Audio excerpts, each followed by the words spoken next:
शेतीसाठी ह्याच्याकडून जे कर्ज घेतलं होतंस त्याचं काय केलंस तू?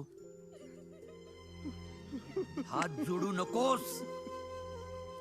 शेतकरी आहेस, येळ पडलीस तर इळा घे, खुरप घे, नाही तर कोयता. हात तोड समोरच्याचे, पण जोडू नकोस.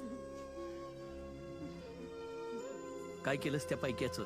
मामा लगीन होतं थोरलीचं. वय आम्ही सगळा पैका हुंड्याला दिला. बघितलं महाराज, हे असं करतात. काय चूक आहे आमची? सुधारणार नाही तुम्ही महाराज. हा प्रश्न या एका शेतकऱ्याचा नसून अख्ख्या स्वराज्याचा आहे. या सावकाराला शिक्षा करून तात्पुरता नाही तर समध्या स्वराज्य